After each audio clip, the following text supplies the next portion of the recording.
Et stop, tu roules sur le boulevard BD, cet album est fait pour toi. L'ombre de Moon. Moon est un jeune homme bien combatif.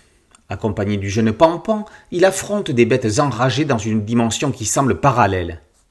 Il est dans le dernier couloir, celui de sa vie sans alternative, sans aucune sortie, sans aucun autre chemin. Il a passé des portes astrales et vaincu des champions, mais il reste faible. Ça, c'est ce que lui assène un monstre gigantesque avant qu'un loup ne lui arrache le bras droit. Un étrange cosmonaute va venir à son secours. C'est Arès, celle qu'il découvrira en se réveillant le lendemain à la montagne Tournesol avec un membre en moins. Pour elle, il est l'élu. Elle est là pour le guider. La route a déjà été dure, ils sont dans le monde de l'ombre. Moon ne sait pas comment il y est entré. Parviendra-t-il à en sortir ? C'est à une quête initiatique que va être confronté Moon Banning. L'homme semble perdu dans des limbes inextricables, devant combattre des démons les uns après les autres. Des démons ? Pas n'importe lesquels, puisque l'on va vite comprendre qu'il est face à ses propres démons, comme des fantômes du passé, comme s'il était prisonnier du temps.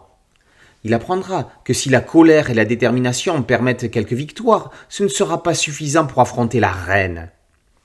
Il va devoir canaliser les regrets. Il est impossible de les éliminer. Les combattre, ça va être un peu comme s'affronter soi-même. Le chemin onirique de Moon va le ramener vers sa propre réalité et à tout ce qu'il faudra admettre.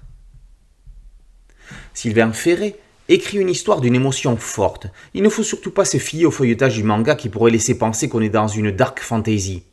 C'est comme si Ferré nous entraînait dans une région inconnue du cerveau humain.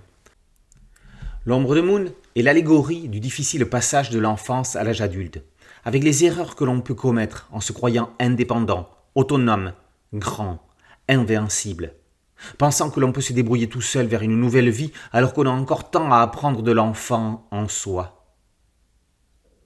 L'ombre de Moon traite aussi de l'acceptation du deuil et démontre que l'on se construit dans l'ombre de soi-même, tout autant qu'il faut apprendre à vivre avec ses erreurs du passé. Au dessin, Nevan maîtrise les codes. De l'action à l'émotion, nombreux auront été les défis à réaliser. Le mangaka français s'en sort avec brio. Saint-Exupéry et son petit prince planent sur ce récit qui en est le descendant.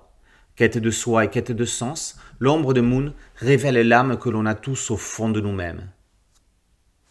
L'ombre de Moon, par Ferré et Nevan, est paru chez Delcourt Tonkam.